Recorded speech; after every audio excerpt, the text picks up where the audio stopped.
তো যাই হোক বন্ধুরা, আমরা কিন্তু স্নান করতে গেছিলাম, স্নান করে কিন্তু চলেও এসেছিলাম। আর এসে কিন্তু আমরা খাওয়া দাওয়া করে নিয়েছিলাম। লাঞ্চ রান্না করতে দিয়েছিলাম। সেখানে ছিল ডিম ঝোল, আলু ভাজা, ডাল। সেটা তোমাদের সাথে আর শেয়ার করা হয়নি, কারণ এসে সবার প্রচুর খিদে পেয়ে গেছিলো আর মাথা ধরে গেছিলো। তো সেই কারণে খাওয়া দাওয়া করে আমরা সবাই মিলে একটু ঘুমিয়ে নিয়েছি। দেখো এখনও তোমাদের দাদাভাই ঘুমিয়ে আছে, আমিও ঘুমিয়েছিলাম। এবার একটু রেডি হব, বেরাবো, ঘুরতে যাব। আর ওই ঘরে ওরাও সবাই উঠে গেছে, ওরাও রেডি হচ্ছে। তো যাই হোক বন্ধুরা, আমরা কিন্তু আর ভিডিও শ্যুট করতে পারিনি, কারণ ওই একটাই ক্লান্ত হয়ে গেছিলাম, খুব জার্নি পড়ে গেছিলো। তো সেই কারণে বাড়ি এসে স্নান আবার করে বালি হয়ে গেছিলো। আর দেখো মুখের অবস্থা পুরো একদম খারাপ। বাড়ি এসে স্নান করে নাইটি পরে খেয়ে আমরা শুয়ে পড়েছিলাম। সেই সময় আর তোমাদের কোনো শেয়ার করা হয়নি। রাত্রে কি খাওয়া দাওয়া করি কি না করি সেটা তোমাদের সাথে শেয়ার করবো। আর ওই ঘরে আমি যখন যাব তখন তোমাদের দেখাবো রান্না হয়েছিল, সেগুলো এখনও আছে। তো চলো দেখতে থাকো পুরো ভিডিওটা। আর আমরা এখন সবাই মিলে রেডি হয়ে ঘুরতে বেরোবো। তো চলো। তো দেখো বন্ধুরা, আমরা কিন্তু বেরিয়ে পড়েছি ঘুরতে যাওয়ার উদ্দেশ্যে। তোমরা তো দেখতেই পেলে যে স্নান টান করে আমরা সমুদ্রে প্রচণ্ড পরিমাণে ঝাঁপিয়েছি, প্রচণ্ড পরিমাণে আনন্দ করেছি। তো সেটা করার পরে সবাই ভীষণ ক্লান্ত হয়ে গেছিলাম, কারণ অনেকটা জার্নি পড়ে গেছিলো আমাদের, প্রায় 7-8 ঘন্টা আমরা জার্নি করেছি। তো তারপরে জলে নেমে তারপরে না আর ইচ্ছা করিনি কিছু করার, মানে ভিডিও শ্যুট করার। তো সেই কারণে আমরা কিন্তু এসে খাওয়া দাওয়া করে সবাই পুরো রেস্ট নিয়েছিলাম। রেস্ট নেওয়ার পরে কিন্তু এই যে আমরা ঘুরতে বেরিয়ে গেছি। আর মা, মাসি, তারপরে বাবা মা ওরা কিন্তু বেরিয়ে গেছে অনেকটা আগে। আর আমরা একটু পরে বেরাচ্ছি, কারণ আমরা শুয়েছিলাম, ঘুমিয়েছিলাম, আমরা উঠিনি। তো সে কারণে ওরা উঠে বেরিয়ে গেছে ওদের মতো ঘুরতে। আর তারপরে আমরা বেরিয়ে গেছি, আমি ফোনে কন্ট্যাক্ট করে নেবো কোথায় আছে। তো যাই হোক বন্ধুরা, আমরা কিন্তু তারপরে আস্তে আস্তে টুকটুক করে বেরিয়ে বেরোচ্ছি। আর প্রচণ্ড ভিড় ছিল আর প্রচণ্ড পরিমাণে গরম ছিল, মানে ভীষণ গরম ছিল। যেদিন আমরা বাড়িতে চলে আসবো তার একদিন না দুদিন পরেই কিন্তু ঝড়ের সম্ভাবনা ছিল। সেই কারণে কিন্তু দীঘায় সব কিছু কিন্তু বন্ধ ছিল। তোমরা অনেকেই জানো, অনেকেই খবর যারা দেখেছো তারা সবাই জানো। তো যাই হোক বন্ধুরা, তারপরে কিন্তু আমরা চলে গেছি। আর যেহেতু ভিডিওগুলো অনেকটাই লং হয়ে যাচ্ছে, তাই জন্য কিন্তু আমি ছোট ছোট করে কিন্তু তোমাদের সাথে শেয়ার করবো। তো তোমরা প্লিজ ভিডিওগুলো অবশ্যই দেখো, আশা করি তোমাদের খুব ভালো লাগবে। তো যাই হোক বন্ধুরা, তোমরা সবাই কেমন আছো? আই হোপ তোমরা খুব ভালো আছো। আর আমরাও কিন্তু পুরো বিন্দাস আছি। এখন কিন্তু বাড়ি এসে তারপরে কিন্তু ভিডিওগুলো তোমাদের সাথে পরপর শেয়ার করছি। তোমরা প্লিজ একটু ওয়েট করে তোমরা ভিডিওগুলো সবগুলোই দেখো, তোমাদের খুব ভালো লাগবে। আর আমরা কিন্তু খুব পরিমাণে এনজয় করেছিলাম। তো যাই হোক, তারপরে কিন্তু আমরা বেরিয়ে পড়েছি। এই যে সমস্ত দোকানপাট আর কি খুলে গেছে। দুপুরবেলাটা একটু বন্ধ থাকে, তারপরে কিন্তু সবটাই খুলে যায়। তো আমরা কিন্তু এখানে এসে কিন্তু মাছও খেয়েছিলাম, সেটাও তোমাদের সাথে শেয়ার করব পরের ভিডিওতে। সবটাই আস্তে আস্তে তোমাদের সাথে শেয়ার করার চেষ্টা করবো। আর ভাইও কিন্তু মা বাবার সাথে চলে গেছিলো, আর আমার বাবাও গেছিলো। কিন্তু বাবা কিছুক্ষণ ঘুরে বাবার শরীরটা একটু খারাপ লাগছিলো বলে বাবা আবার রুমে চলে গেছিলো। আর আমরা অনেকটা পরে গেছিলাম। আর আমাদের রুমের একটা টাইম আছে, 10:30 থেকে 11টার মধ্যে আমাদের কিন্তু রুমে ঢুকতে হবে। তো সেটাই আমরা করেছিলাম, কিন্তু না হলে অনেকক্ষণ থাকা যেত। আর বেশ ভালো লাগছিলো সন্ধেবেলার, মানে ইয়েটা। আর যখন সমুদ্রের ঢেউটা আসছিলো, কি বলবো, জাস্ট অসম অসম অসম। তো মাসিদের সাথে কিন্তু আমরা এখনও দেখা করি না, আমরা জাস্ট একটু আশেপাশে আমাদের মতো করে একটু ঘুরে নিই, তারপরে কিন্তু আমরা দেখা করব। তারপরে ওরা খেয়েছিল ওই যে কি বলে না ওগুলোকে, চলো তোমাদের সাথে যখন দেখাবো তখনই বলছি ওরা কি খেয়েছিল। আমি খেয়েছিলাম পপকর্ন। আমার পপকর্নটা খুব ভালো লাগে, মানে সমুদ্রের পাশে বসে একদম ঠান্ডা হাওয়া, আমরা নিচে বসেছিলাম, বসে তারপরে যে ফিলটা, মানে কি বলবো, জাস্ট অসম। তো সেই ফিলটা নিচ্ছিলাম আর আমরা বসে বসে কিন্তু পপকর্ন খাচ্ছিলাম। তো তারপরে বোন বলছে এত কালো কেন লাগছে আমাদের ভিডিওতে, বলছে কেলে লাগছে। তো সেটা আমি বলে দিলাম। তো এইভাবে সবাই সেজেছিল, এই যে বোন, মিতালি, আমি, তোমাদের দাদা, সবাই মিলে। আর আমার এই ড্রেসটা পরে প্রচণ্ড পরিমাণে গরম লাগছিল। তো আমি বলছিলাম যে এরপরে আমি আর এই ড্রেসটা পরবো না, কারণ ভীষণ গরম লাগছিল। তারপরে একটা ড্রেস পরেছিলাম, সেটা একদম হালকা ফুলকা, পরে তোমরা দেখতে পারবে। আর এই যে এটাকে কি বলে তোমরা কমেন্ট করে আমাকে জানাও, আমার ঠিক মনে নেই। তো তোমরা আমাকে কমেন্ট করে জানাও এই খাবারগুলোকে কি খাবার বলে। তো যাই হোক বন্ধুরা, ওরা এগুলো খেয়ে নিল। সবার বেশ মোটামুটি ভালোই লাগছিল, বেশি ভালো লাগছিল আমার বোনের, আর আমাদের পুরো কালো ভূত লাগছিল। এটা অবশ্য ঠিক, মানে স্বীকার করছি, কারণ প্রচুর প্রচুর পরিমাণে গরম লাগছিল। আর আমরা সমুদ্রে মানে অনেক অনেক ঝাঁপিয়েছি, সেই কারণে আমাদের ভীষণ গরম লাগছিল।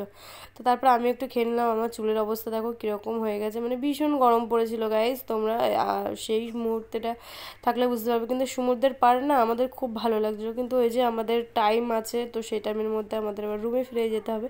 আর দেখো আমার মা, মাসি আর ভাই, মেসো বসে আছে। আমার মা যে শাড়িটা পরেছিল শাড়িটা কিন্তু খুব সুন্দর লাগছিল, মাকেও বেশ ভালো লাগছিল। আমার মা মেনলি শাড়িই পরেছে, 2-3 বার শাড়ি পরেছে, যেহেতু জামাই ছিল চুড়িদার পরেছে, কারণ শাড়ি পরে না ওই সমুদ্রে ঠিক নামা যায় না, ওই কারণে সেই সময়টা চুড়িদার পরেছিল। কারণ ওই শাড়ি পরে নামলে জানো তো অনেকটা সমস্যা হয়, চুড়িদার পরেছে। কিন্তু আমার মাকে চুড়িদারের থেকে কিন্তু শাড়িতেই বেশি সুন্দর লাগে, আর শাড়িতেই বেশি ভালো লাগছিল। তো চুড়িদার শুধু একমাত্র ওই কারণটাই পরেছে, গাড়িতে জার্নি করার জন্য, আর ওই যে সমুদ্রে নামার জন্য, নইলে শাড়িই পরতো। আর যে পরিমাণে গরম পড়ছে, বাবা রে বাবা, দেখো ঢেউ, মানে কি পরিমাণে যে ঢেউ আসছিল তোমাদেরকে কি বলবো। তারপরে আমার বোনরা আর পারিনি, মা বাবার সাথে দেখা করে আমরা একটু সাইডে এই দিকটায় চলে এসেছি, ওরা ওইখানটায় বসেছিল ফাঁকা জায়গায় হাওয়ায় বসেছিল, আর আমরা কিন্তু ওই সাইডে চলে এসেছি। আমার ভাইয়ের একটু মুড অফ ছিল, কারণ ভাই বলছিল আমি গাড়ি চড়বো, চড়েও ছিল গাড়ি। সেই ভিডিওটা আমার ফোনে নেই, সেই ভিডিওটা বোনেদের ফোনে আছে, কোনো এক সময় শর্টসে তোমাদের সাথে আমি শেয়ার করে দেবো। তো যাই হোক, নিয়ে ওর কাছ থেকে ভিডিওটা নিয়ে কোনো সময় শর্টসে তোমাদের কাছ থেকে শেয়ার করে দেবো। আর এই জায়গাটা কিন্তু খুব সুন্দর একটা জায়গা, লাইটিং মানে চারিদিকে পুরো লাইটিং। তো আমরা ঘুরতে টুকটুক সব জায়গায় প্রায় ঘুরেছি, আর আমাদের খুব ভালোও লেগেছিলো। তারপর এখান থেকে মা আবার পাঁপড় কিনে দিল, পাঁপড়, হ্যাঁ পাঁপড়ই হবে, পাঁপড় কিনে দিয়েছিল, কানের কিনেছিল। মাসি, তোমাদের সাথে শেয়ার করা হয়নি হয়তো, মাসি মিষ্টি কিনে দিয়েছিল, সোনপাপড়ি কিনে দিয়েছিল, এক ধরনের মিষ্টি কিনে দিয়েছিল। খাওয়া হয়ে গেছে, কিন্তু তোমাদের সাথে হয়তো শেয়ার করা হয়নি, জানি না হয়েছে কিনা। চলো ভিডিও দেখতে থাকো। তো তারপরে কিন্তু আমরা পুরো সাইডটা ঘুরেছি, ঘুরে মা ভাইকে বলছি কি নিবি বল, তো বললো আমি বল নেব, ওকে বল কিনে দিয়েছিল। তার পরের দিন বললো এখন না, তার পরের দিন যখন আমরা আবার সমুদ্রে যাব তখন কিনে দেবো, তখন বল নিয়ে খেলা করিস। তো বোন, ভাই, তারপরে আমরা এই যে আমরা সবাই মিলে বেরিয়ে পড়েছি ঘুরতে। আর বোন কি একটা বেশ বলছিল, বলে আবার হাতটা এরকম করলো, এই দেখো সবার মুখের অবস্থা পুরো খারাপ। তারপরে যখন বন্ধুরা আমরা এখন বাড়িতে এসে ফেস ঠিক হচ্ছে না, মানে ফেস কালো তো কালোই হয়ে গেছে। আর যখন আমরা সমুদ্রে ঝাপাঝাপি করেছিলাম, তোমাদেরকে কি বলবো বন্ধুরা, আমাদের মুখ পুরো জ্বলে যাচ্ছিলো, বিশেষ করে আমার মুখ পুরো জ্বলে যাচ্ছিলো, মুখের সাইড মনে হচ্ছিল পুরো পুড়ে গেছে, জ্বলে যাচ্ছে। তো কি করবো বলো, অনেকটা ঝাপাঝাপি করেছে, আর আমরা সমুদ্রের জলে অনেকক্ষণ ছিলাম। আর মেনলি কী বলো তো বন্ধুরা, ওই মানে এই জলটা আমাদের এত ভালো লেগেছে, সবার খুব ভালো লেগেছে। তো আমি এই ধরে দুবার গেলাম, দুবার গেছি দীঘায়। প্রথমে একবার গেছিলাম আমাদের ফ্যামিলির সাথে, মানে আমার শ্বশুরবাড়ির ফ্যামিলির সাথে, আমার ভাসুর যা সবাই মিলে গেছিলাম। আর এই গাড়িও কিন্তু আমার ভাই চলেছিল, সেটা তো তোমাদেরকে বললাম, ওদের সাথে গেছিলাম। আর এই তারপরে এই মানে এবার গেলাম মা বাবা মাসি সবার সাথে। আর আমার মা বাবাদের কিন্তু ফার্স্ট টাইম, আর আমার মেসো মাসিটা অনেকবার, অনেকবার, কারণ ওরা অনেকবার গেছে, ওদের খুব ভালো লাগে দীঘা, তো সেই কারণে। তারপরে এই যে বোনরা আবার একটু কি বেশ ও ফোন নিয়ে ভিডিও করছিল, আর ওখানটায় আমরা সবাই মিলে বসেছিলাম। বসে থাকতে থাকতে ওদের না আর ভালো লাগলো না, ওরা সমুদ্রে ভিজতে চলে গেল। মানে কি বলবো, দাঁড়ালে তো ওই সমুদ্রের ঢেউটা আসছে, ওরা যেহেতু লম্বা প্যান্ট পরেছিল, ঢেউটা আসছে, ঢেউয়ে ওদের প্যান্ট ভিজে গেছিলো। প্যান্ট ভিজেছিল মেজোটার আর রমার, আর ছোটোটার ভিজেনি, কারণ ও শর্ট ড্রেস পরেছিল সেই কারণে। আর আমিও কিন্তু শর্ট ড্রেস, মানে শর্টস না, লম্বা প্যান্ট পরিনি, তো সেই কারণে আমারও কিন্তু ভিজিনি। মানে সমুদ্র ঢেউ দেখে না আর নিজেকে কন্ট্রোল করে রাখা যাচ্ছে, মানে ওখানে মনে হচ্ছে দেখো ওরা গিয়ে ভিজছে, তো আমারও মনে হচ্ছিলো গিয়ে আমরা ভিজি। তো তারপরে কিন্তু আমরা চলে এসেছিলাম, সেই ক্লিপগুলো শর্টসে তোলা আছে, সবটাই তোমাদের সাথে শেয়ার করবো আস্তে আস্তে।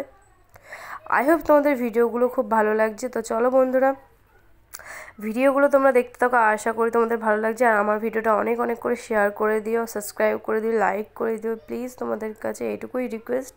কারণ সেইভাবে দেখো তোমাদের দাদাভাই আমি একটু ঘুরু করছি, আর এটা দুইজন, তো মানে সেইভাবে সাবস্ক্রাইব লাইক না পেলে না ভিডিও করার ইচ্ছাটাই মরে যায়। তো সেই জন্যই বলছি তোমরা প্লিজ একটু ভালো করে লাইক কমেন্ট শেয়ার সাবস্ক্রাইব করে দিও, তাহলে আমাদের আরও মানে আমার আরও আগ্রহটা বাড়বে ভিডিও করার। যেহেতু তোমাদের দাদাভাই অত ভিডিও টিডিও পছন্দ করে না, তবু ওই খুলে দিয়েছে, তবু আমার তোমাদের সাপোর্ট যদি আমি পাই তাহলে আমার আগ্রহটা বেশি করে বাড়বে। আর সবটাই তোমাদের প্রায় ভিডিওতে আমি ভয়েস দিচ্ছি, লজ্জা করে সেই কারণে। আর মোহনায় গেছিলাম আমরা, মোহনায় না শঙ্করপুর গেছিলাম, সরি, মোহনায় গিয়ে ওটাও আমি ভয়েস দিয়ে তোমাদের সাথে ভিডিওটা শেয়ার করব। আর শঙ্করপুর যেটা গিয়েছিলাম সেটা একদম নর্মাল। চলো